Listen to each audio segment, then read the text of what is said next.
नमस्कार। धूमिल पांडुलिपि में आप सबका स्वागत है। बोली बिसरी कहानी में आज सुनिए शरत चंद्र चट्टोपाध्याय जी का बहुचर्चित उपन्यास नवविधान। यह उपन्यास 2 भागों में है। आज सुनिए इसका प्रथम अध्याय। इसका द्वितीय अध्याय कल तक आ जाएगा, जिसका लिंक आपको डिस्क्रिप्शन बॉक्स में भी मिल जाएगा। आप वहां जाके चेक कर सकते हैं। इसके अलावा आई बटन में भी इस उपन्यास का लिंक आपको मिल जाएगा। इसी तरह की कहानी और उपन्यास सुनने के लिए हमारे चैनल को लाइक, शेयर और सब्सक्राइब करना ना भूलिएगा। सुनिए एक कहानी रोज।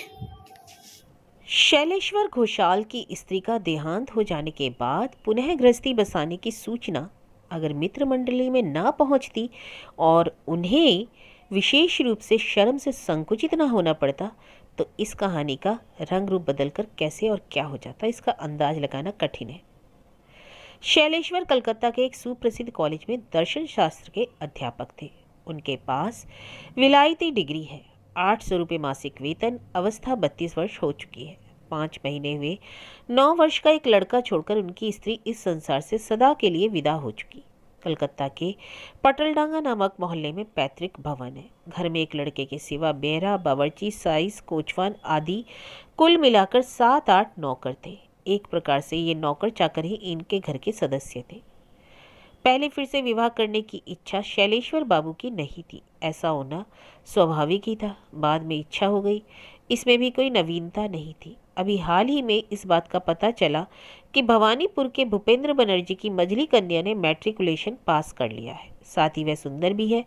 यह भी कोई इतनी विचित्र बात नहीं थी। तो भी उस दिन शाम के समय शैलेश की बैठक में इसी विषय पर बातचीत छिड़ गई। शैलेश की मित्र मंडली के लोग उनके साथ में बैठकर चाय पी रहे थे। उस समय किसी स्कूल के एक पंडित भी वहां बैठे हुए थे, जो बहुत थोड़ी तनख्वाह पाते थे और इस मंडली में बैठे हुए लोगों के साथियों में नहीं थे, परंतु चाय रसपान करने की आकांक्षा उन्हें अधिक से अधिक वेतन पाने वाले किसी प्रोफेसर की अपेक्षा कम नहीं थी। स्वभाव से भी वे कुछ सनकी से थे। इससे प्रोफेसर लोग उन्हें दिग्गज कहकर पुकारा करते। वे कोई बात मुंह से निकालने से पहले ना तो कुछ सोचते समझते थे और ना वे प्रायः इस बात का दायित्व ग्रहण करते थे कि दिग्गज स्वयं अंग्रेजी नहीं जानते थे। अमुक बालिका परीक्षा में उत्तीर्ण हुई, सुनते ही उनके सारे शरीर में आग लग जाती। भूपेंद्र बाबू की कन्या का प्रसंग उठने पर वे एकाएक कह बैठे, एक स्त्री को घर से निकाल भगाया या एक स्त्री को खा गए, अब फिर विवाह करने जा रहे हैं। यदि गृहस्थी का सुख भोगने की आकांक्षा बनी ही है तो संभवतः उमेश भट्टाचार्य की कन्या ने कौन सा अपराध किया है। यदि गृहस्थी की कामना है तो उसी को ही बुला लाते। उपस्थित सज्जनों में से किसी को भी इस बात का मालूम नहीं था। सब लोग आश्चर्य में पड़ गए। दिग्गज ने कहा, उस बेचारी की और यदि भगवान की कृपा दृष्टि हुई तो उसे घर में ले आइए और एक विवाह ना कीजिए। मैट्रिकुलेशन पास किया है उसने, पास करके सब होगा।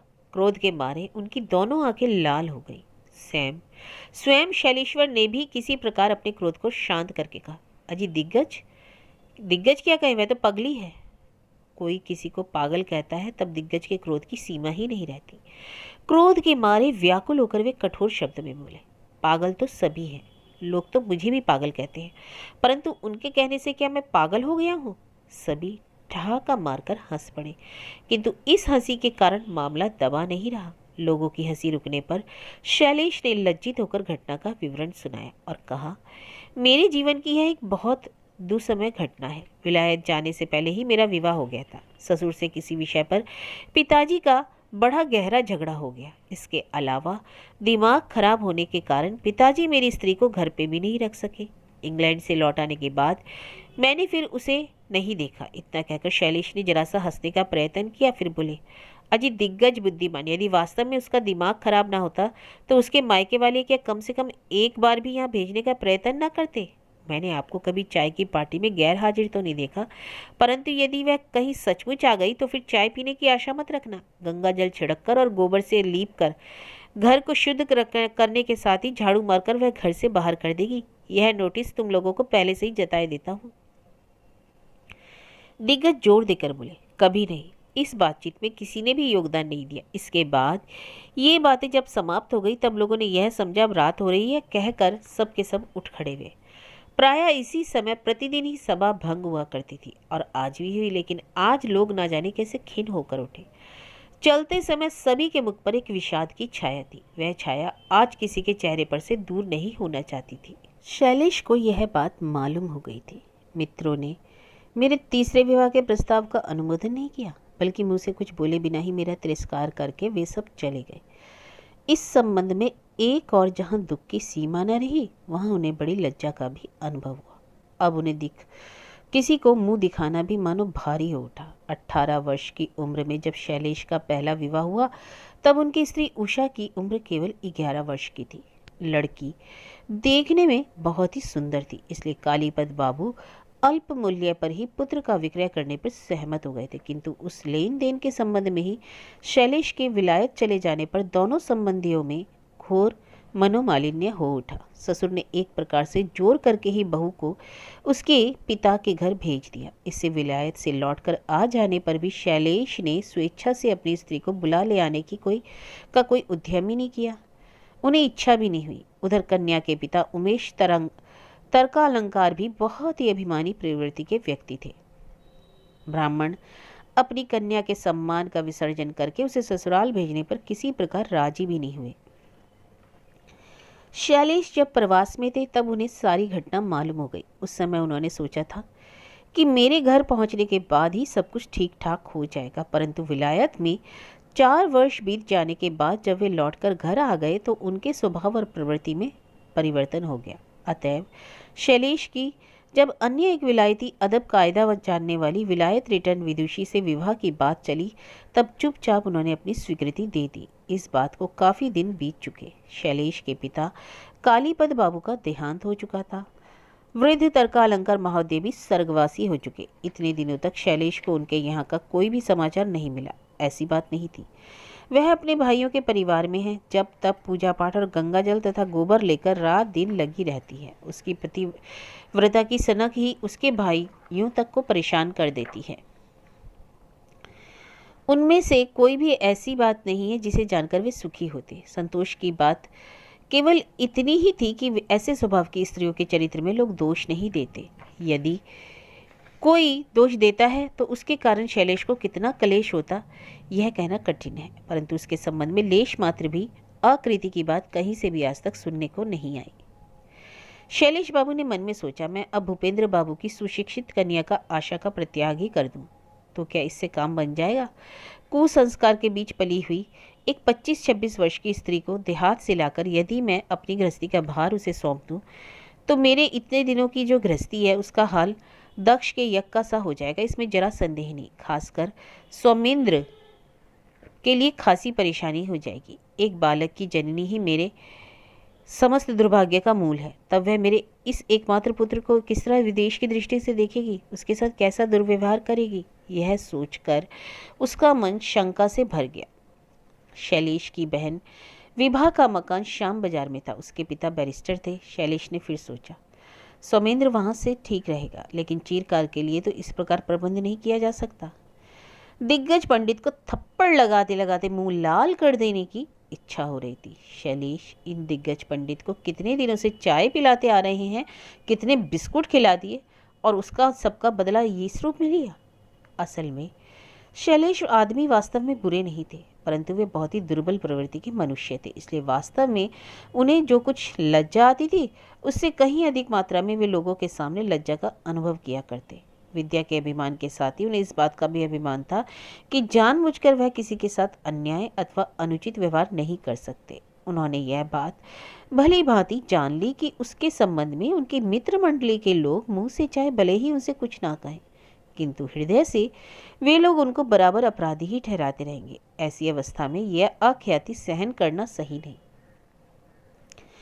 उस दिन सारी रात उसे नींद नहीं आई। बिस्तर पर पड़े पड़े वे तरह तरह की बातें सोचते रहे। अंत में भोर के वक्त अचानक उन्हें एक सरल उपाय सूझ गया। उन्होंने सोचा, उषा को बुलाने के लिए कोई आदमी भेज दिया जाए। बस इतने से ही तो सारी समस्या हल हो जाएगी। पहले तो वह आएगी ही नहीं, और यदि आएगी भी तो ठहरा मल्लेच का घर। 2 दिन में अपने आप यहाँ से भाग जाएगी। उस अवस्था में किसी के लिए यह अवसर न रहेगा कि वह मुझे उसके संबंध में दोषी ठहराए। इन 2-4 दिनों के लिए सुमेंद्र को उसकी बुआ के यहाँ भेज दूंगा। मैं स्वयं भी कहीं छिप छिपाकर थोड़ा सा समय काट दूंगा। बस सारा झंझट दूर हो जाएगा। इतनी सीधी सी बात इतने समय तक मेरा ध्यान क्यों नहीं जा सका? यह सोचकर शैलेश आश्चर्य में पड़ गए। हाँ, यही ठीक रहेगा। शैलेश ने कॉलेज से 7 दिन की छुट्टी ले ली। इलाहाबाद में उनके एक बचपन के मित्र थे। एक तार देकर उन्होंने उन्हें सूचित किया कि मैं इलाहाबाद आ रहा हूँ। विभा को एक पत्र लिखा कि मैं उषा को बुलाने के लिए नंदीपुर आदमी भेज रहा हूँ। वह यदि यहाँ आई तो तुम आ जाना और सौमेंद्र को अपने यहाँ ले जाना। मुझे इलाहाबाद से लौटकर आने में लगभग 7 दिन लग जाएंगे। शैलेश का एक आज्ञाकारी ममेरा भाई था। वह एक मेस में रहते हुए एक दफ्तर में नौकरी करता था। उसे बुलाकर शैलेश ने कहा, भूतनाथ, कल तुम नंदीपुर जाकर वहां से अपनी भाभी को बुला लाना। भूतनाथ ने विस्मित भाव से कहा, अब कौन सी भाभी? अरे तू भी तो बारात में गया था, स्मरण नहीं? उमेश भट्टाचार्य के यहाँ। हाँ हाँ, मुझे खूब याद है, परंतु हम लोगों में से तो कोई पहचानता ही नहीं। भाभी मेरे साथ भला कैसे आएंगी? शैलेश, अरे ना आएगी तो ना सही, इससे तुझे क्या करना? साथ में बैरा जाएगा, नौकरानी भी जाएगी। मैं ना चलूंगी कहे तो तुरंत लौट आना। भूतनाथ कुछ देर विस्मित भाव से देखता रहा, फिर कहा, अच्छा जाऊंगा, मगर मारपीट तो नहीं करेगी? शैलेश ने भूतनाथ के हाथ पर थोड़े से रुपए रख दिए, एक कुंजी भी उसके दे दी।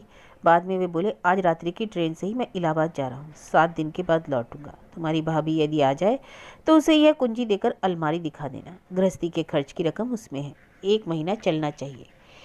इस बात पर सहमत होकर भूतनाथ ने कहा, किंतु तुम्हारे मन में अकस्मात ऐसा विचार उत्पन्न कैसे हो आया मझले भैया? कहीं बैठे बिठाए एक आपदा तो मोल नहीं ले रहे? चिंतित भाव से शैलेश कुछ समय तक चुपचाप बैठे रहे। बाद में एक लंबी सांस लेकर वे बोले, वह आएगी नहीं, यह निश्चित है, परंतु समाज और धर्म की दृष्टि से कुछ तो करना ही चाहिए। शाम बाजार जाकर जरा कह भी आना, जिससे विभा आकर सौमेंद्र को ले जाए। रात में पंजाब मेल से शैलेश्वर इलाहाबाद के लिए रवाना हो गए। कई दिनों बाद एक दिन दोपहर के समय एक मोटर दरवाजे पर आकर खड़ी हुई। उसके 2 मिनट बाद ही एक 22-23 वर्ष की अवस्था की स्त्री ने घर में प्रवेश किया। वह सीधे जाकर बैठक में आई। फर्श पर एक दरी बिछी हुई थी, उसी पर सुमेंद्र एक खूब बड़ी सी जिल्ददार एल्बम खोलकर अपनी नई माँ को तस्वीर दिखला रहा था। प्रसन्नता की झोंक में मोटर से आई हुई स्त्री का परिचय कराते हुए सुमेंद्र ने कहा, माँ, ये बुआ जी हैं। उषा उठकर खड़ी हो गई। उसके शरीर पर लाल किनारे की एक साधारण सी साड़ी थी, हाथों में और गले में साधारण से 2-4 गहने, किंतु उसमें एक ऐसा स्वाभाविक सौंदर्य था कि उसका रूप देखकर विभा अवाक हो गई। पहले उषा ने ही बातचीत आरंभ की। वह बोली, तुमने बुआ जी को प्रणाम नहीं किया बेटा। सुमेंद्र को इस प्रकार की शिक्षा संभवतः अभी नई नई मिली थी। उसने चटपट सिर झुकाया और बुआ जी के पैरों के जूते छूकर यह कार्य किसी तरह पूर्ण कर दिया। उषा ने कहा, खड़ी क्यों हो बीबी जी, बैठो। विभा, आप कब आई? उषा, सोमवार को आई हूँ, आज बुधवार है, मुझे आए 3 दिन हो गए, परंतु इस तरह कब तक खड़ी रहोगी बीबी जी, बैठ जाओ। विभा, मित्रता करने तो नहीं आई थी, वह तो अपने घर से। मन में कटुता के भाव लेकर चली थी। वह कटु भाव से बोली, मेरे पास बैठने के लिए समय नहीं, ढेरों काम है, मैं सुमेंद्र को लेने आई हूँ। लेकिन इस रूखेपन का जवाब उषा ने हंसकर ही दिया और विनम्र भाव से बोली, तो मैं अकेली कैसे रहूंगी दीदी? वहाँ मायके में भाभीियों के सब बाल बच्चे मेरे ही हाथों पलकर बड़े हुए। कोई एक आदमी अगर पास न रहेगा तो मैं जीऊंगी कैसे बीबी जी? इतना कहकर वह फिर हंसी। इस हंसी का उत्तर विभा ने कटु स्वर से ही दिया। सुमेंद्र को पुकार कर कहा, तुम्हारे बाबूजी तुम्हें यहाँ से मेरे पास रहने को कह गए। मेरे पास व्यर्थ का समय नहीं है, जाओ जल्दी से कपड़े पहनाओ, अभी मुझे एक बार न्यू मार्केट भी जाना है। दोनों स्त्रियों के बीच में पड़कर सुमेंद्र मलिन मुख से डरता डरता बोला, माँ जाने के लिए मना जो कर रही है बुआ जी। उसकी परेशानी देखकर उषा ने फौरन कहा, तुम्हें मैं जाने के लिए नहीं रोक रही बेटा, मैं तो सिर्फ यही कह रही हूँ कि तुम्हारे जाने पर इस घर में अकेली रहने में मुझे तकलीफ होगी। लड़के ने इस बात का कुछ उत्तर न दिया। वह अपनी विमाता से चिपटकर उसका आंचल पकड़कर खड़ा हो गया। बालक के सिर पर हाथ फेरती हुई उषा ने हंसकर कहा, बीबी जी, वह तो जाना नहीं चाहता। लज्जा क्रोध से विभा के चेहरे का रंग काला हो गया। अत्यंत सभ्य समाज के ऊंचे दर्जे की शिक्षा दीक्षा होते हुए भी विभा अपना स्वरण ना कर सकी और क्रुद्ध होकर कहा, लेकिन इसका जाना तो ही उचित है। मुझे विश्वास है कि आप उसे अनुचित प्रश्रय ना देती तो वह पिता की आज्ञा का पालन करता। उषा के होठों के दोनों किनारे कुछ कठोर हो गए और उसके चेहरे में और कोई परिवर्तन दिखाई न पड़ा। उसने कहा, जब हम बड़े बूढ़े आदमी ही अपना उचित अनुचित नहीं देख पाते तो सुमिंद्र तो बालक है, वह बेचारा जानता ही क्या है। और अनुचित प्रश्रय की बात अगर कहती हो बीबी जी, तो मैंने तो बहुत से बच्चों का पालन पोषण किया है, वह सब संभालना मैं जानती हूँ, तुम्हें चिंता नहीं करनी होगी। विभा ने कठोर भाव से कहा, तो मैं भैया को चिट्ठी लिख दूंगी। उषा, लिख देना। लिखना कि उनके इलाहाबाद की आज्ञा की अपेक्षा मैं अपने कलकत्ता की आज्ञा ही बड़ी समझती हूँ। लेकिन देखो बीबी जी, मैं तुमसे रिश्ते और उम्र दोनों ही तरह से बड़ी हूँ, इसलिए तुम मुझसे नाराज ना होने पाओगे। इतना कहकर मैं फिर से एक बार और हंसी और कहने लगी, आज तुम मुझसे नाराज होकर यहाँ बैठी तक नहीं हो, लेकिन एक दिन स्वयं अपनी इच्छा से ही अपनी भाभी के पास आकर बैठोगी, आज मैं तुमसे कह ही देती हूँ। विभा ने इस बात का उत्तर नहीं दिया। वह बोली, आज मेरे पास समय नहीं, नमस्ते। इतना कहकर तेजी से बाहर चली गई। अपनी गाड़ी में बैठकर ऊपर की ओर नजर जाते ही विभा ने देखा, बरामदे में रेलिंग के सहारे सुमिंद्र को लिए उषा मूर्ति की तरह स्थिर खड़ी उसी की ओर देख रही है। छुट्टी केवल 7 दिन की, लेकिन करीब करीब 2 सप्ताह इलाहाबाद में बिताकर अचानक एक दिन दोपहर को शैलेश घर आ पहुंची। नीचे सामने वाले बरामदे में बैठकर सुमिंद्र बहुत सी बांस की खपच्चियाँ, रंग बिरंगे कागज, लेई और सुतली अपने चारों ओर फैलाए काम में व्यस्त था। पहले उसे पिता के आने का पता ही न चला, फिर अचानक नजर पड़ते ही उसका चेहरा खिल उठा और तुरंत ही लजाकर सकुचाते हुए पिता के चरणों पर झुककर उसने प्रणाम किया। गुरुजनों को प्रणाम करने में अभी तक वह अभ्यस्त न हो पाया था। वह यह बात उसका चेहरा देखकर पता चल गई। बहुत बुरा न लगने पर भी शैलेश विस्मित अवश्य हुए। फिर इधर कागज लेई सुतली की ओर नजर जाते ही उन्होंने पूछा, यह सब क्या कर रहे हो सुमिंद्र? सुमिंद्र ने रहस्य को एक साथ खोलना ठीक ना समझा। पूछने लगा, तुम ही बतलाओ बाबूजी, यह क्या है? मैं कैसे जान पाऊंगा बेटा? बालक ने ताली प्रसन्नता पूर्वक पीटते हुए कहा, यह है आकाशदीप। आकाशदीप? यह क्या होता है? इसका अद्भुत विवरण आज सवेरे ही सोमेंद्र ने सीखा था। खुश होकर बोला, आज संक्रांति है ना, कल शाम को एक ऊंचा सा बांस लगाकर उस पर इसे टांगा जाएगा बाबूजी। माँ कहती थी, मेरे दादा परदादा जो स्वर्ग में है उन्हें प्रकाश दिखाना चाहिए, वे लोग मुझे आशीर्वाद देंगे। शैलेश के दिमाग का पारा तो यूं ही चढ़ा हुआ था। उन्होंने लात मारकर उस दीप को दूर फेंक दिया। फिर बच्चे को डांट कर कहा, आशीर्वाद देंगे, सब वाहियात बातें, चल उठ जाकर किताब पढ़ अपनी। उसकी इतनी साध का आकाशदीप छिन्न भिन्न होकर सामने पड़ा था। देखकर सुमिंद्र रोने लगा। ठीक इसी समय ऊपर से कहीं से बड़ी मीठी आवाज आई, सुमिंद्र बेटा, कल बाजार से मैं तुम्हें और अच्छा सा आकाशदीप मंगवा दूंगी, तुम मेरे पास चले आओ। सुमिंद्र आंखें पहुंचता हुआ चला आ गया। शैलेश और किसी और नज़र न डालकर सीधे अपने कमरे में चला गया और दूसरे ही क्षण वहाँ से टुन टुन करके छोटी घंटी बोल उठी। किसी ने कोई जवाब न दिया। अब्दुल नहीं आया। गिरधारी की जगह बंगाली नौकर गोकुल ने पर्दे को जरा सा हटाकर सिर आगे निकाल कर कहा, जी। शैलेश ने उसे जोर से डांट कर बोला, जी सब मर गए हो क्या? जी नहीं, गोकुल ने धीरे से कहा। जी नहीं तो अब्दुल कहाँ है? गोकुल बोला, माँ ने उसे छुट्टी दे दी, अपने घर गया है। छुट्टी दे दी क्या मतलब क्या होता है? और गिरधारी कहाँ गया? गोकुल ने बतलाया कि वह भी छुट्टी पाकर अपने घर चला गया है। शैलेश ने स्तंभित होकर गया, शायद घर में कोई आदमी है या नहीं? जी और सब हैं, गोकुल ने सिर झुका कर कहा। तो वो भी क्यों हैं? भाग जाओ यहाँ से। शैलेश ने तब अपने हाथ से ही अपने जूते खोले, कोट उतारकर यूं ही मेज पर रख दिया, खूंटी से धोती खींचकर और पतलून को उतारकर दूर रखी कुर्सी पर जोर से फेंक दिया। पतलून कुर्सी पर ना पहुंचकर नीचे जमीन पर जा गिरी। नेकटाई, कॉलर सब इधर उधर फेंक कर वह अपनी कुर्सी पर ज्यों ही बैठा, तभी सामने मेज के ऊपर एक हिसाब की कॉपी पर उनकी नज़र पड़ी। कवर पर लिखा था, घर गृहस्थी के जमा खर्च का हिसाब। भीतर खोलकर देखा, किसी स्त्री के लिखे सुंदर और स्पष्ट अक्षर हैं। नित्य प्रति के खर्च की छोटी छोटी रकमें, मछली इतने की, साग इतने का, चावल इतने के, दाल इतने की, यही सब। सहसा दरवाजे का पर्दा हटने की हल्की सी आवाज़ सुनकर शैलेश ने चौंक कर देखा, एक स्त्री भीतर आ रही है। यह और चाहे जो हो, किंतु दासी तो नहीं है। पल भर में यह अनुभव करके शैलेश हिसाब वाली कॉपी में जैसे डूब गया। जो आई उसने चरणों के निकट झुककर शैलेश को प्रणाम किया, फिर खड़े होकर कहा, क्या इस समय चाय पियोगे? लेकिन फिर भात तो नहीं खा सकोगे। मैं भात नहीं खाऊंगा। मत खाओ, हाथ मुंह तो धो डालो और ऊपर चलो। असमय में स्नान करने से क्या फ़ायदा? नाश्ते का प्रबंध करके कुमुद से शरबत तैयार करने को कह आई हूँ, चलो। अभी रहने दो। अजी, मैं उषा हूँ, भाग भालू नहीं हूँ। मेरी और आंख उठाकर देखने से कोई छीछी नहीं करेगा। शैलेश बोले, मैं कहाँ कह रहा हूँ कि तुम भाग भालू हो, तो फिर इस तरह भागते क्यों फिर रहे हो? मुझे कुछ काम था। तुमने विभा के साथ झगड़ा क्यों किया? यह तो तुम्हारी बनाई हुई बात है। उन्होंने तो तुम्हें कभी ना लिखा होगा कि मैंने उनके साथ झगड़ा किया है, उषा बोली। शैलेश ने पूछा, तुमने अब्दुल को क्यों निकाल दिया? कौन कहता है निकाल दिया? साल भर से उसे तनख्वाह नहीं मिली थी।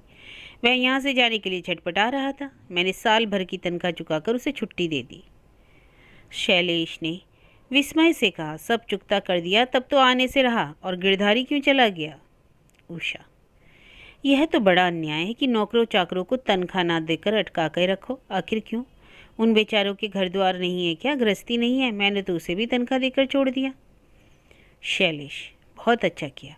अब वशिष्ठ मुनि का आश्रम बना डालो। हिसाब वाली कॉपी पर नज़र रखे रखे ही बातचीत कर रहे थे। सहसा एक जगह बड़ी रकम देखकर चौंक पड़े और पूछने लगे, यह क्या? 406 रुपये? उषा ने उत्तर दिया, यह रुपया बनिए को दिया है, अब भी अंदाज के 200 और निकलेंगे। मैंने कह दिया अगले महीने दिया जाएगा। शैलेश अवाक रह गए, फिर बोले, आटे दाल वाले का तो 600 रुपया बाकी था। उषा ने तनिक सा हंसकर कहा, होगा नहीं, कभी चुकता करोगे नहीं, कभी अगला पिछला हिसाब देखोगे नहीं। 2 साल हो गए तो इतना रुपया तो हो ही जाएगा।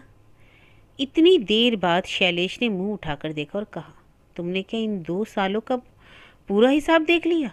उषा ने सिर झुकाकर कहा, और उपाय ही क्या था? शैलेश चुप होकर बैठे रहे। पति के मुख पर लज्जा छा गई। 5 मिनट के परिचय में ही उषा को समझते यह देर न लगी। वह पूछने लगी, क्या सोच रहे हो, बतलाओ। शैलेश ने एक बार हंसने की चेष्टा करके कहा, सोच रहा हूँ, रुपया जो कुछ था सब तो तुमने खर्च कर डाला। अब वेतन मिलने में अभी भी 15-16 दिन बाकी हैं। उषा ने सिर हिलाकर कहा, मैं क्या बच्ची हूँ? हिसाब मैं नहीं रखती? 15 ही दिन क्यों, अब 1 महीने से पहले मैं तुम्हारे पास पैसा मांगने ना आऊँगी।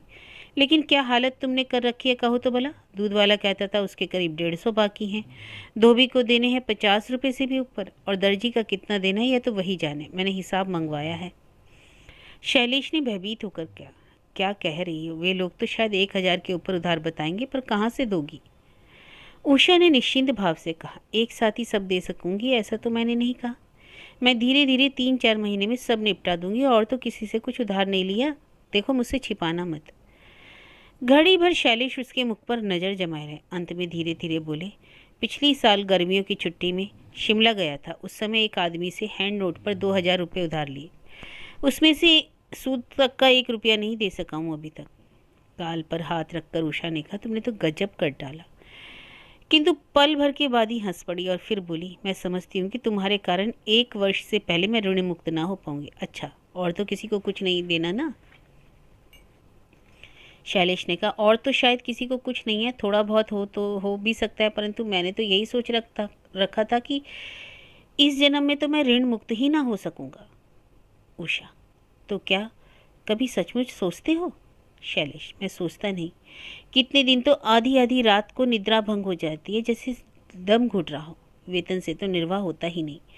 कोई भी महीना ऐसा नहीं होता जिसमें पैसे की तंगी ना होती हो। किंतु उषा, मुझे भुलावे में मत डालना। क्या तुम वास्तव में इस तरह की आशा करती हो कि सारा कर्जा चुकता कर दोगी?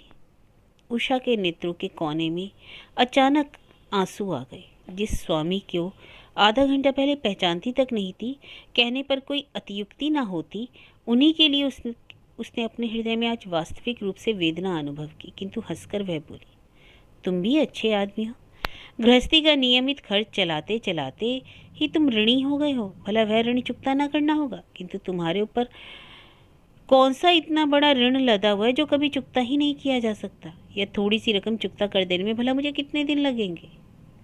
तब तो सभी को कष्ट होगा। किसी को कोई कष्ट नहीं होगा। शायद तुम्हें यह पता भी नहीं चलेगा कि कहीं कोई परिवर्तन हुआ है। उषा ने जोर देकर कहा, शैलेश चुप होकर स्थिर भाव से बैठे रहे। उन्हें ऐसा मालूम पड़ा मानो सारे आकाशमंडल को बहुत दिनों से मेघों ने आच्छादित कर रखा था, किंतु आज उसके किसी एक कोने से आ आकर सूर्य की किरणें मेरे ऊपर पड़ने लगी हैं। शैलेश की मेज पर पत्रों का काफ़ी ढेर लगा हुआ था। उन सबको पढ़कर उनके उत्तर लिखने थे। इसी बीच में आए हुए कितने ही सामयिक पत्र पत्रिकाएं रखे हुए थे, उन सबको भी खोल खोल कर एक बार देख लेना था। इसी प्रकार के कई छोटे बड़े कार्य करने में शाम हो गई। लगातार कई घंटे तक मन को एकाग्र करके कार्य करते करते उनके मुख पर शांति की जो रेखाएं उभर आई थी, द्वार के पास खड़े होकर पर्दे की संधि में उन्हें देखने पर एक अनुभवहीन मनुष्य के हृदय में भी इनके प्रति असाधारण श्रद्धा उत्पन्न हो जाएगी। उनके प्रति अश्रद्धा का भाव उत्पन्न किया जाए, यह तो नहीं कहा जा सकता इस कहानी में। यहाँ इतना ही कह देना काफ़ी होगा कि किसी कॉलेज के प्रोफेसर के उत्तरदायित्वपूर्ण पद पर प्रतिष्ठित हो जाने पर ही कोई व्यक्ति संसार के जितने भी छल प्रपंच के कार्य हैं उनसे अचानक दूर हो जाएगा, यह आशा करना दुराशा मात्र है। आवश्यक सभी कार्यों को खत्म कर लेने के बाद उन्होंने अपने हाथ से ही स्विच दबाकर बत्ती जलाई और दर्शन शास्त्र की एक मोटी सी पुस्तक खोलकर उसे ध्यानपूर्वक पढ़ने लगे। मानो उनके पास क्षण भर का समय नष्ट करने का नहीं है। इसके पहले संध्या होने के बाद ऐसा कुत्सित कर्म करते हुए उन्हें किसी दिन देखा नहीं गया था। जब वे इस प्रकार अध्ययन में ध्यान मग्न थे, ठीक उसी समय बाहर पर्दे की आड़ से कुमुदा ने कहा, बाबू, माँ जी कहती हैं कि थाली लगी हुई है, आकर भोजन कर लीजिए। शैलेश ने नज़र उठाकर घड़ी की ओर देखा और बोले, अरे यह तो मेरे भोजन करने का समय नहीं, अभी 50 मिनट की देरी है। कुमुदा ने कहा, तो क्या अभी रख देने को कहूँ? शैलेश, रख तो देना ही चाहिए। अब्दुल के ना रहने से ही समय में इस तरह गड़बड़ी हो रही है। और कोई सवाल ना करके दासी चली जा रही थी कि इतने में शैलेश ने उसे पुकार कर कहा, यह सब रखना रखाना झंझट का ही काम है, जाकर कह दो कि मैं आ रहा हूँ। आज भोजन करने के कमरे में मेज कुर्सी नहीं लगी थी। ऊपर आकर शैलेश ने देखा उनके सोने के कमरे के सामने जो बरामदा था उसी में आसन बिछाकर बिल्कुल स्वदेशी भोजन की व्यवस्था की गई थी। पहले की जितनी भी तस्तरियाँ, गिलास और कटोरियाँ थी, वे सब निकालकर खूब अच्छी तरह से मांज धोकर साफ कर ली गई थी। थाली के 3 और कटोरियों में सजा सजाकर तरह तरह की खाद्य सामग्रियाँ रखी हुई थी। समीपी फर्श पर उषा बैठी थी और उसी के पास सुमेंद्र भी बैठा था। आसन पर बैठकर शैलेश ने कहा, तुम्हें तो मेरे साथ में खाना नहीं है, यह मैं जानता हूँ, किंतु सुमेंद्र क्या उसे भी नहीं खाना चाहिए? इस बात का उत्तर बालक ही देता हुआ बोला, मैं प्रतिदिन माँ के साथ ही भोजन करता हूँ बाबूजी। खाने के लिए कई तरह की चीज़ें बनाई गई थी, इसलिए आयोजन की इस प्रकार की प्रचुरता देखकर शैलेश ने कहा, यह सब चीज़ें बनाई किसने? क्या तुम्ही ने बनाया है? उषा, हाँ। शैलेश, शायद अब महाराज भी नहीं रहा। मुझे जहाँ तक ख्याल है उसकी तनख्वाह तो बाकी नहीं थी। क्या तुमने उसे 1 वर्ष के लिए पेशगी देकर निकाला है? उषा के मुख में जो हंसी थी उसे छिपाते हुए बोली, आवश्यकता पड़ने पर नौकरों को पेशगी भी देनी होती है। केवल बकाया रखने से काम नहीं चलता। परंतु महाराज कहीं नहीं गया, यहीं पर है, उसे बुला दूँ? तुरंत सिर हिलाकर शैलेश ने कहा, नहीं, रहने दो, उसे देखने के लिए मैं उतावला नहीं, किंतु किसी दिन उसे भी भोजन बनाने दिया करना, नहीं तो उसने जो कुछ सीखा है वह सब भूल जाएगा। इसमें हानि होगी उस बेचारे की। शैलेश जब खाने के लिए बैठे तब हर एक खाद्य सामग्री आज उन्हें कितनी अधिक स्वादिष्ट मालूम पड़ी, यह वे ही जानते होंगे। उन्हें उस दिन का ख्याल आया जब उनकी माँ जीवित थी। पास वाली कटोरी खींचकर कहा, वाह, कैसी उत्तम सुगंधी इसमें से निकल रही है। गोसाई लोग मांस नहीं खाते, वे लोग गरम मसाला देकर कटहल की तरकारी ठीक मांस की तरह बनाते हैं, पर मेरी रुचि उतने ऊंचे दर्जे की नहीं, इसलिए कटहल बल्कि मेरे लिए अनुकूल पड़ेगा। बकरे के मांस के रूप में बनाई कटहल की तरकारी अनुकूल ना पड़ेगी? उषा खिलखिलाकर हंस पड़ी। सोमेंद्र हंसी का कारण नहीं समझ सका, किंतु माता की गोद में लोटपोट हो गया। उसके मुख की ओर ताककर बोला, माँ, भला कटहल की तरकारी बकरे के मांस के रूप में कैसे बनाई जाती है? इस प्रश्न के उत्तर में उषा ने बालक को जरा सा हृदय के और समीप खींच लिया। स्वामी से बोली, पहले खाकर तो देखो।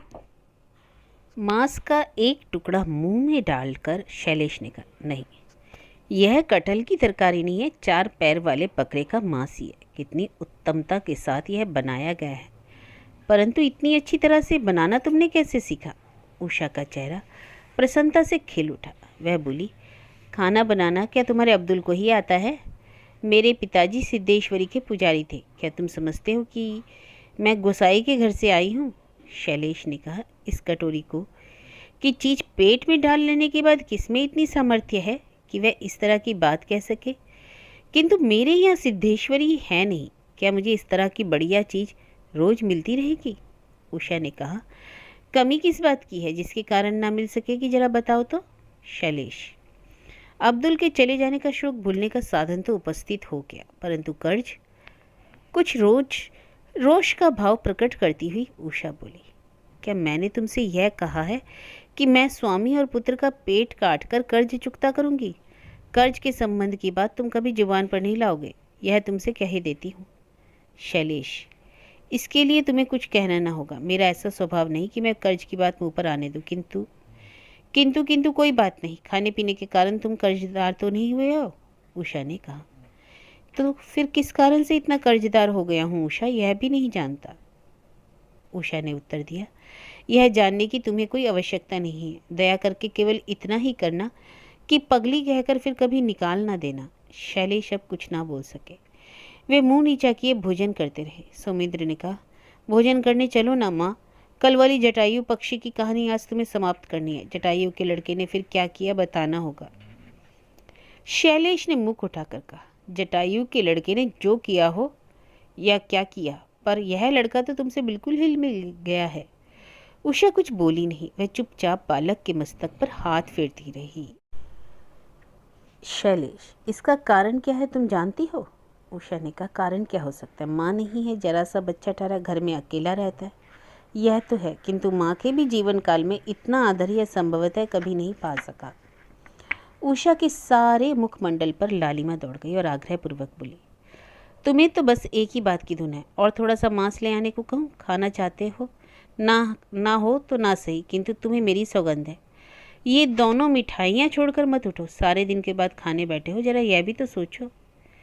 शैलेश मुंह बाए उषा के मुख की ओर देखते रह गए। भोजन करने के लिए इस तरह का आंतरिक आग्रह, इस तरह की व्यग्र होकर व्याकुलता में शब्दों में सौगंध देना, यह सब तो बहुत दिनों के बाद बचपन में सुने हुए गीत की अंतिम कड़ी के समान उनके कानों में आकर पड़ा।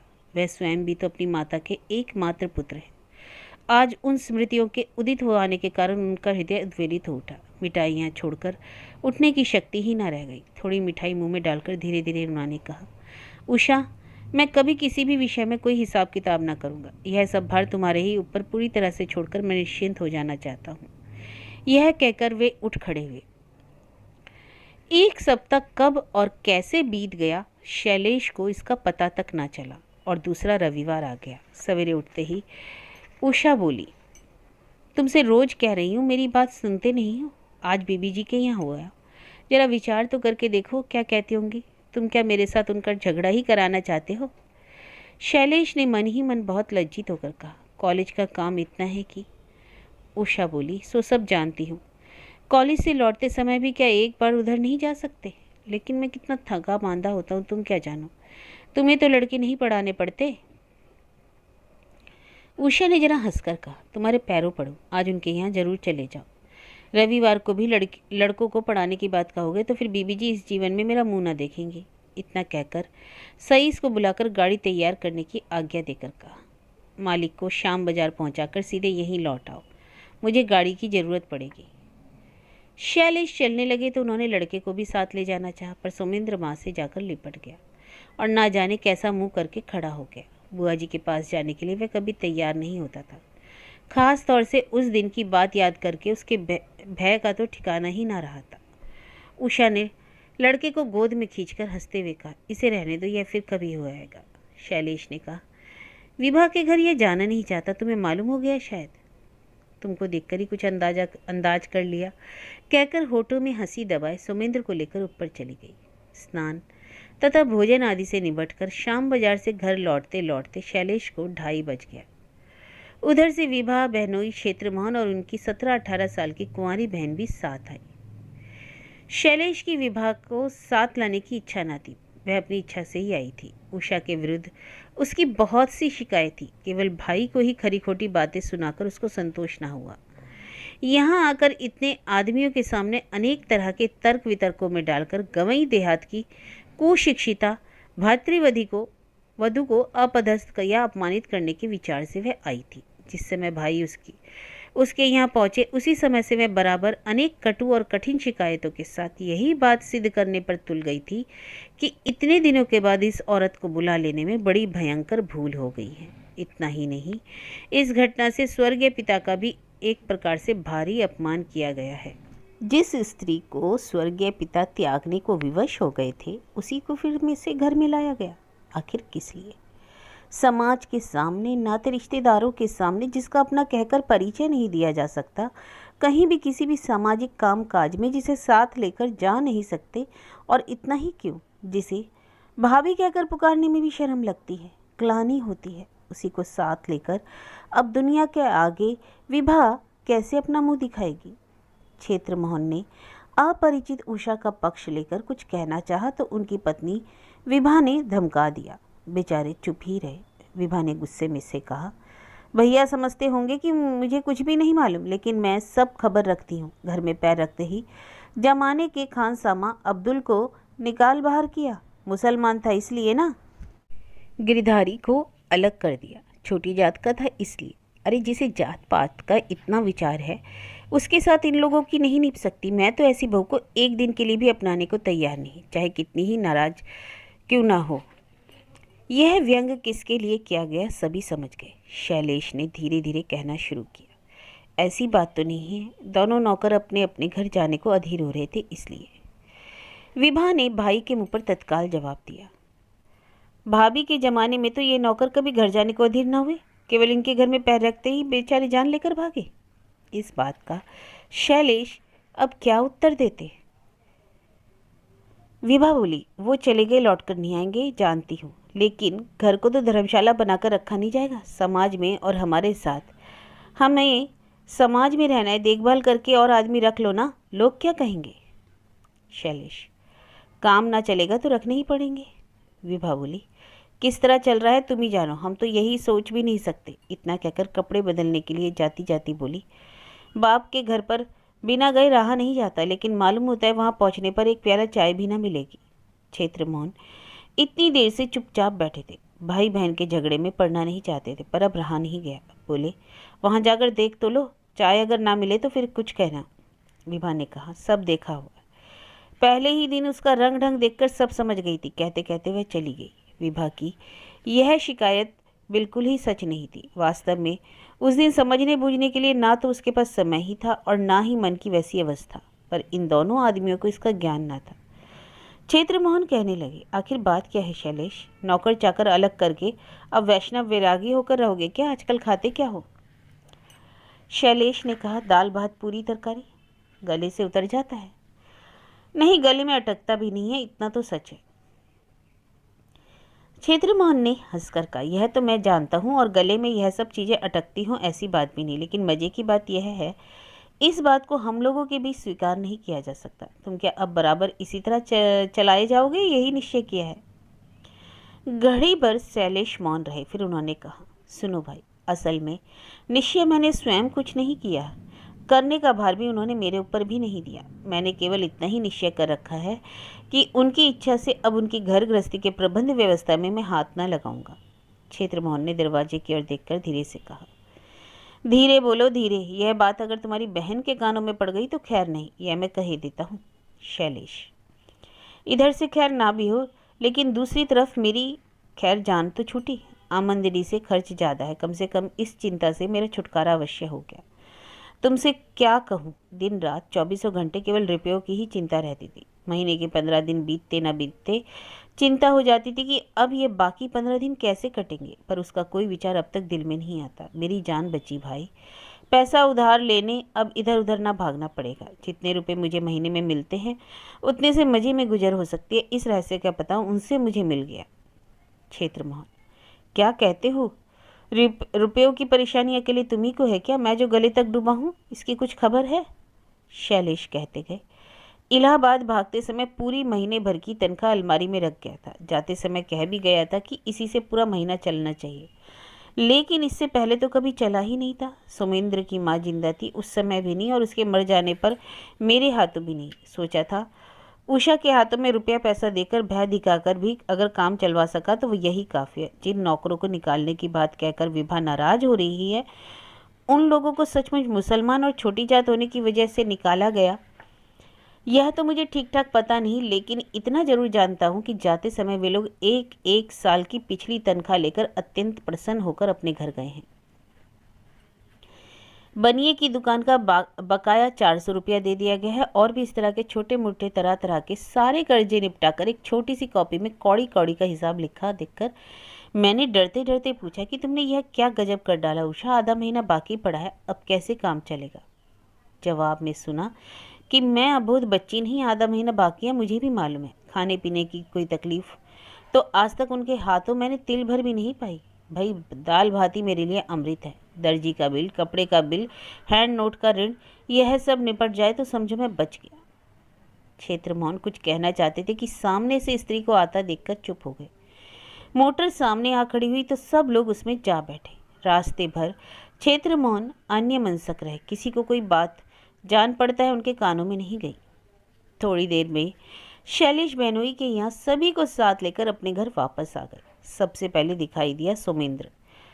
कोयला तोड़ने की हथौड़ी लेकर वह चौखट पर बैठे अपनी लकड़ी रेलगाड़ी का पहिया ठीक कर रहा था। सहसा उसके मुख की ओर देखकर सबकी बोलती बंद हो गई।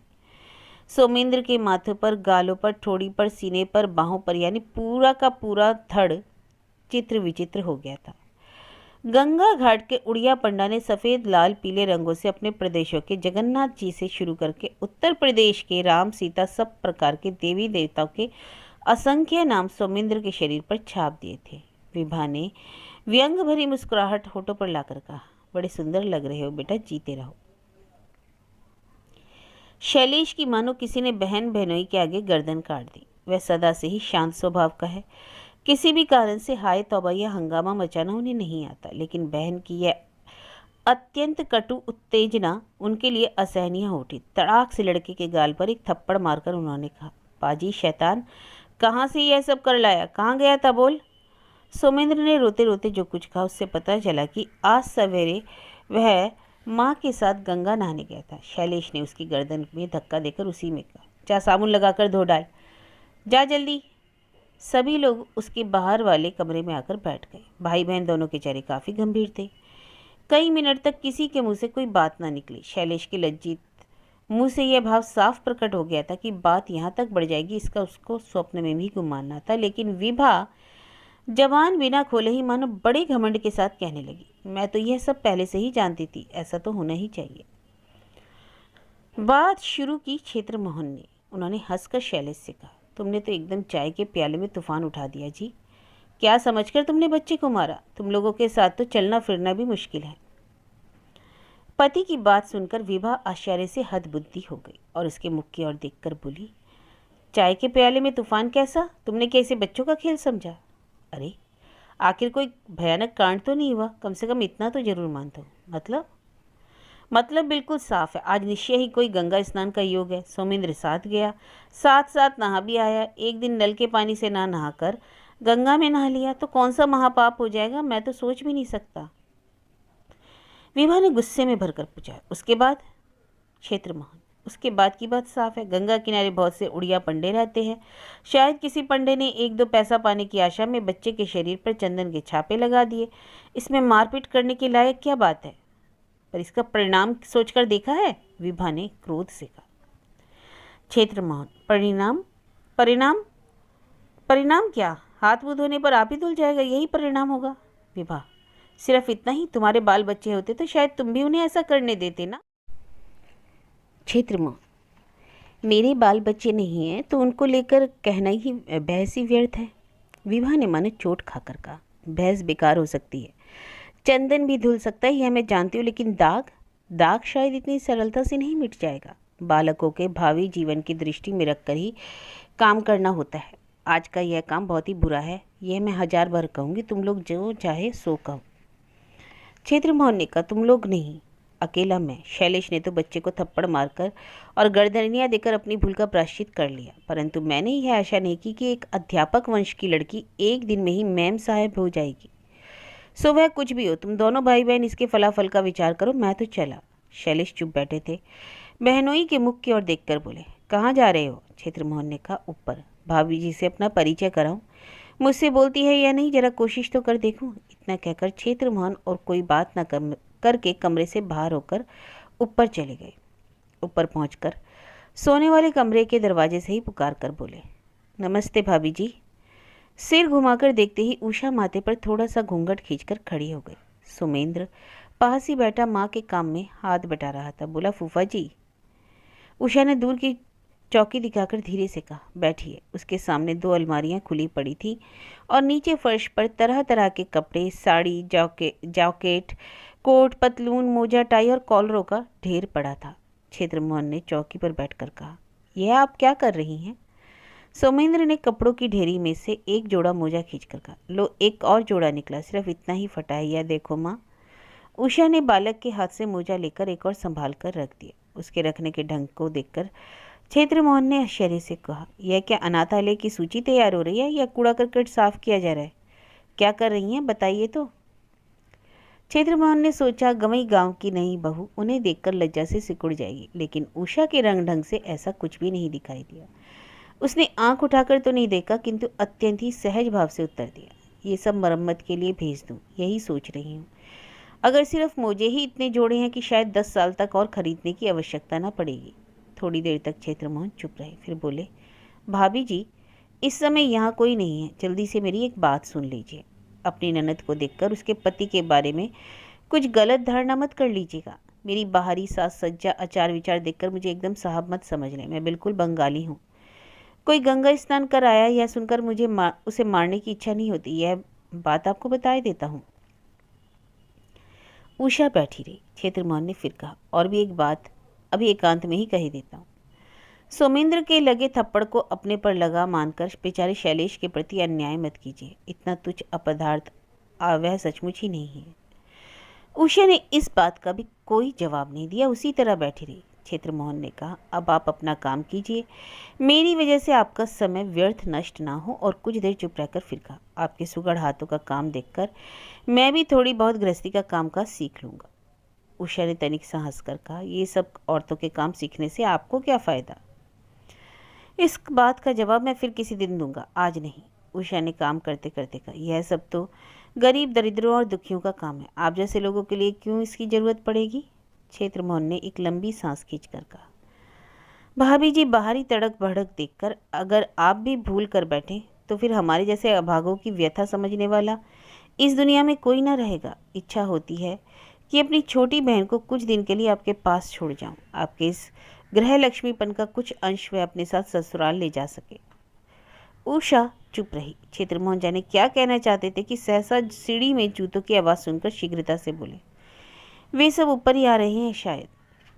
शैलेश की बहन और मेरी बहन की बाहरी वेशभूषा एक सी देखकर भीतर का भी सब एक सा मत समझ लीजिएगा। उषा ने सिर हिलाकर तनिक सा हंसकर कहा, मैं शायद पहचान लूँगी।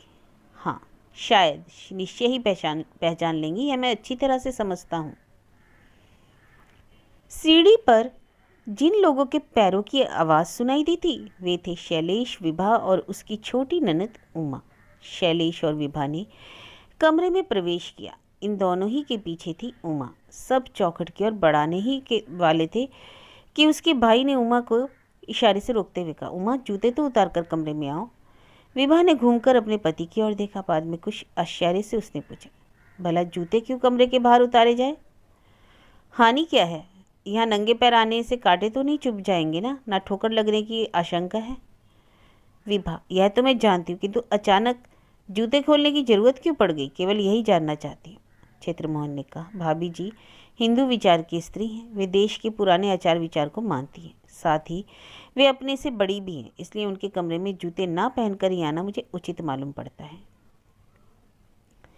विभा ने स्वामी के पैरों की ओर ताक कर देखा कि वे केवल अपनी बहन को उपदेश नहीं दे रहे, बल्कि स्वयं उन्होंने भी इसी नियम का पालन किया है।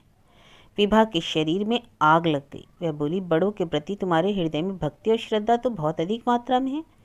यह तो अच्छी ही बात है, किंतु उसे बहुत अधिक बढ़ाकर दिखलाना भी अच्छा नहीं मालूम होता। यह तो बड़ों के सोने का ही कमरा है।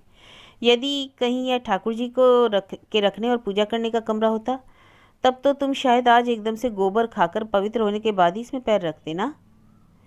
स्त्री के इस प्रकार के क्रोधित भाव देखकर क्षेत्रमोहन हंसने लगे। उन्होंने कहा, गोबर मेरे लिए रुचिकर चीज नहीं, उसे मैं भाभी जी का ख्याल करते हुए मुंह में भी नहीं डाल सकता। और रही बात ठाकुर जी की, उनसे यदि मैं किसी प्रकार का संबंध ही नहीं रखता तो उनके कमरे में घुसकर अनावश्यक उत्पाद भी न करता। अच्छा भाभी जी, इस कमरे में तो मैं और भी अनेक बार आया हूँ। इसमें शायद एक बहुत बढ़िया कालीन बिछी रहा करती थी, आपने उसे हटवा क्यों दिया? उषा ने कहा, कालीन बिछी रहने से कमरा धोया तो नहीं जा सकता, इससे इसमें बड़ी गंदगी रहती है। सोने का कमरा है। उषा की बात काटकर व्यंग से भरे हुए स्वर में विभा ने पूछा, कालीन बिछी रहने से कमरा गंदा हो जाता है? विभा के मुख की ओर ताकते हुए उषा ने धीरे से कहा, गंदा तो होता है भाई, देखने में साफ सुथरा अवश्य मालूम होता है, किंतु कालीन के नीचे, उसके नीचे तो मिट्टी धूल जमा रहती है। विभा शायद इस बात का प्रतिवाद करने जा रही थी, किंतु पति की बात से वह रुक गई। क्षेत्रमोहन बड़े ही उत्साह के साथ बोल उठे, खूब कहा तुमने भाभी जी, खूब कहा। गंदगी के दब जाने से ही हम लोगों का काम चल जाता है, इसलिए अधिक हम कुछ नहीं चाहते कि गंदी चीज़ें नज़र की आड़ में रहें, बस हम सब प्रसन्न हो जाते हैं। क्यों शैलेश, ठीक कह रहा हूँ या नहीं? शैलेश ने कोई जवाब न दिया। विभा के क्रोध की सीमा न रही, किंतु उस क्रोध को उसने दबा लिया और इस संबंध में कोई बात न कहकर चुपचाप ही रह गई। वास्तव में स्नेह और प्रीति नाम की जो वस्तु होती है, उसका इन स्वामी स्त्री में कदाचित कोई अभाव नहीं था, किंतु बाहर के लोगों को देखने में दुनिया के व्यवहार में बहुधा दो दो चीज़ें ही हो जाया करती थी। लोगों के सामने यदि किसी प्रकार का वाद विवाद आरंभ हो जाता तो विभा किसी भी तरह से अपनी हार स्वीकार करने की इच्छा नहीं करती थी। यह उसका स्वभाव था। इसलिए वह प्रायः देखने में आता कि कोई विवाद आरंभ होने पर क्षेत्रमोहन बीच में ही स्वयं अपनी हार मान लेते। ऐसा वे इस आशंका से किया करते थे कि कहीं यह विवाद बढ़ते बढ़ते कलह का रूप न धारण कर ले। उनमें ऐब निकालकर उन्हें तीखी से तीखी बातें सुनाने का एक प्रकार से विभा का स्वभाव सा हो गया था। अधिकांश क्षेत्र में उसका जो इस प्रकार का अनुचित व्यवहार हुआ करता था, उसके कारण केवल अशिष्टता ही प्रकट होती थी। इससे किसी प्रकार की हानि तो नहीं होती थी, परंतु इस निरपराध वधू के विरुद्ध प्रथम दिन से वह कमर कसकर उसके पीछे पड़ गई। बिना दोष के अशेष दुख भोगने के बाद पति गृह के एक कोने में सहसा उसे जो जरा सा स्थान मिल गया था, उसे इस स्थान से हटा देने के बाद यदि कोई किसी प्रकार का षड्यंत्र कर एक और पति के मन में दुख और विरक्ति उत्पन्न कर रही थी, जबकि विभा इसके चरणों की धूल के बराबर भी तो नहीं है। इस सत्य की उपलब्धि करने के बाद उनके खीस से भरे हुए शुद्ध हृदय में विभा के लिए किसी प्रकार का भी क्षमा भाव नहीं रह गया। परंतु उच्च शिक्षित समुदाय में इस बात को प्रकट रूप से कह देना बहुत कठिन था। ऐसी हालत में यह आवश्यक हो गया कि जिस प्रकार भी हो उच्च शिक्षित संप्रदाय में प्रकट करना उचित नहीं है। क्षेत्रमोहन ने बहन से कहा, उमा, यदि तुम अपनी ग्रामीण भाभी के पास आकर प्रतिदिन दोपहर में बैठ सको तो चाहे कैसी ही स्थिति के परिवार में तुम क्यों ना पड़ो बहन, कभी दुख ना पाओगी, यह मैं दावे के साथ कह सकता हूँ। उषा ने उत्तर ना दिया, सिर्फ मुस्कुरा कर रह गई। नीचे की ओर देखती हुई उषा बोली, तब तो हो चुका। वे आकर मेरे पास बैठना जब आरंभ कर देंगी तब आप लोगों के समाज में इनके लिए कोई स्थान नहीं रह जाएगा। ये खदेड़ कर जाति से बाहर कर दी जाएंगी। क्षेत्रमोहन, भले ही जाति से निकाल दी जाए भाभी जी, किंतु स्वयं उसका तथा स्वामी का जीवन तो सुखी से बीतेगा, यह बात मैं बाजी लगाकर कह सकता हूँ। एक बार कटाक्ष से विभा की ओर देख लेने के बाद हंसी उड़ाते हुए शैलेश ने कहा, बाजी लगाने की आवश्यकता न होगी, तुम्हारा कह देना भरी काफ़ी है। क्षेत्रमोहन ने उत्तर देते हुए कहा, चाहे और कुछ भी हो, इनका आज का ही कार्य यदि उमा ध्यान रख सके तो कम से कम नित्य नए मोजे खरीदते रहने के झमेले से इसका स्वामी बच जाएगा। विभा अभी तक चुपचाप थी, किंतु अब उससे बोले बिना ना रहा गया। हृदय में उठे हुए क्रोध भाव को छिपाकर जरा सा हंसने का प्रयत्न करती हुई बोली, संभव है कि उसके भावी परिवार में मोजे में पैबंद लगाने की आवश्यकता ना पड़े, और यह भी संभव है इसका भावी स्वामी पैबंद लगा हुआ मोजा ना पहने। पहले से तो कुछ नहीं कहा जा सकता। क्षेत्रमोहन, अवश्य कहा जा सकता है। आँख कान खुले होने पर ही कहा जा सकता है। जो कप्तान जहाज चलाने की क्रिया में कुशल होता है वह जल का चेहरा देखकर इस बात का अंदाजा कर लेता है कि जल में गहराई कितनी है। अब तो मैं भाभी जी के कारण शैलेश की ओर से उनको लाखों करोड़ों बार धन्यवाद देना नहीं भूलूंगा। अत्यंत ही लज्जित होकर उमा ने बहुत ही विनम्र भाव से कहा, क्षेत्रमोहन बाबू, अपने घर में अपने स्वामी की अवस्था को समझने के लिए यदि कोई प्रयत्न करे तो उसके लिए धन्यवाद देने की कौन सी बात है। इस बात का जवाब विभा ने दिया। वह बोली, कम से कम अपनी स्त्री को अपमानित करने का कार्य तो संभवतः सिद्ध ही हो जाता है। इसके सिवा किसी को उच्च वृत्ति के देख उसके प्रति कदाचित उनका हृदय श्रद्धा एवं भक्ति से ओतप्रोत हो उठता है। उषा ने मुंह उठाकर देखा और पूछा, क्या पति की स्थिति को समझकर उसके अनुकूल व्यवस्था करने का प्रयत्न क्या उच्च वृत्ति कहलाती है बीबी जी? क्षेत्रमोहन ने तुरंत कहा, नहीं नहीं नहीं कहते। संसार का कोई आदमी ऐसी बात जबान से नहीं निकाल सकता, किंतु पति के निगाहों में पत्नी को निरंतर हीन बनाने के प्रयत्न को हृदय की कौन सी प्रवृत्ति कहते हैं, इसे अपनी ननद से पूछ लो। विभा के मुख से अचानक कोई भी बात ना निकल सकी। अभिभूत सी होकर एक बार वह क्षेत्रमोहन के मुंह की ओर, एक बार शैलेश के मुंह की ओर ताकती ही रह गई। इतने आदमियों के सामने मेरे स्वामी यथार्थ में ही इस तरह मेरे ऊपर चोट पर चोट कर सकते हैं? मानो इस बात पर विश्वास ही नहीं कर सकी। बाद में शैलेश के मुख पर दृष्टि गड़ाकर अचानक रो पड़ी, भैया, आज से तुम्हारे यहाँ मैं और कभी ना आऊँगी। मैं अब यहाँ से सदा के लिए जा रही हूँ। शैलेश व्याकुल हो उठे। उषा भी जो कार्य कर रही थी उसे छोड़कर व्यग्र भाव से उठकर खड़ी हो गई। जोर से विभा का हाथ पकड़कर बोली, हम लोगों में से तो किसी ने तुम्हें कुछ नहीं कहा बीबी जी। अचानक एक बहुत अप्रिय घटना घट गई। इसी कहा सुनी के बीच में क्षेत्रमोहन चुपचाप कमरे से निकल गए। विभा ने अपना हाथ छुड़ा लिया। आंखें पहुँचते पहुँचते वह बोली, आपके प्रति जब मैं केवल शत्रुता का ही आचरण करती हूँ, तब इस घर में प्रवेश करना मेरे लिए किसी प्रकार भी ठीक ना होगा। उषा, किंतु इस तरह की बात तो किसी दिन मैंने अपने मन में नहीं सोची बीबी जी। उषा की इस बात पर विभा ने ध्यान नहीं दिया।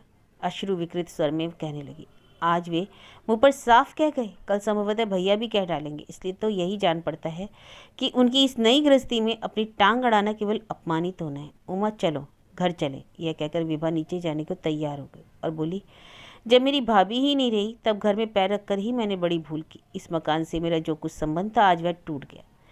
यह कहकर विभा सीढ़ी से होकर नीचे चली गई। उसके पीछे पीछे शैलेश ने भी उतरकर संकुचित भाव से कहा, विभा, मेरे लाइब्रेरी वाले कमरे में ही चलकर जरा देर बैठो। विभा ने सिर हिलाकर कहा, नहीं, अब मैं ना बैठूंगी, परंतु तुमसे एक बात कहूँगी भैया, मेरी भाभी जी को एकदम से भूल ना जाना। उनकी बड़ी इच्छा थी कि सुमेंद्र विलायत में जाकर पढ़े लिखे मनुष्य बने। मैं तुम्हारे पैरों पड़ती हूँ भैया, उसका जीवन बर्बाद ना होने देना। आज मैं जिस रूप में उसे अपनी आंखों से देख रही हूँ, उसी प्रकार की शिक्षा यदि उसे बराबर मिलती रही तो समाज में मुख न दिखा सकूंगी। उसके आंसुओं से गदगद कंठ स्वर को सुनकर शैलेश का हृदय करुण हो उठा। अनुनयपूर्ण स्वर में उसने कहा, तुम मेरे बाहर के कमरे में चलकर तो बैठो। यदि तुम इस प्रकार अप्रसन्न होकर चली जाओगी तो मेरे कष्ट का अंत ना होगा। विभा की आंखों में फिर आंसू आ गए। शायद सुमेंद्र के भविष्य को लेकर आंचल से आंखें पहुंचकर बोली, मुझे अब किसी के भी कमरे में बैठने की इच्छा नहीं रही भैया, किंतु सुमेंद्र हमारे पिता के कुल का एकमात्र वंशधर है, इसलिए उसकी ओर से आत्महारा मत हो जाना। इतना कहकर विभा घर से बाहर निकल आई और अपनी मोटर में जाकर बैठ गई। उमा बराबर चुप ही रही, अब भी किसी विषय में कुछ नहीं बोली, चुपचाप ही विभा के पास जाकर बैठ गई।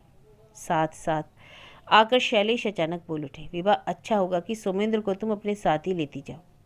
स्वयं तुम्हारी तो कोई संतान नहीं, उसे तुम अपना ही लड़का समझकर अपनी इच्छा के अनुसार पालन पोषण करो, मनुष्य बनाओ।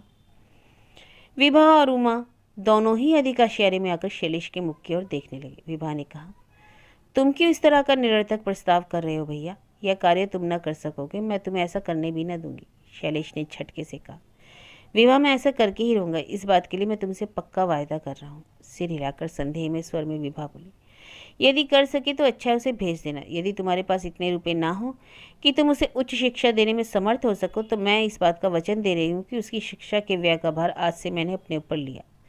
यह कहकर ऊपर दृष्टि उठाते हुए विभा ने देखा, उषा ऊपर के बरामदे में खड़ी होकर नीचे उन्हीं लोगों की ओर देख रही थी। पल भर के बाद मोटर रवाना होकर दूर निकल गई। तब शैलेश भीतर जाकर अपने पढ़ने वाले कमरे में बैठ गए। ऊपर जाने की ना तो उन्हें इच्छा थी और न ऐसा करने की हिम्मत हो रही थी। उषा ने सभी बातें सुन ली और यह जानने को उन्हें अब कुछ बाकी ना रहा।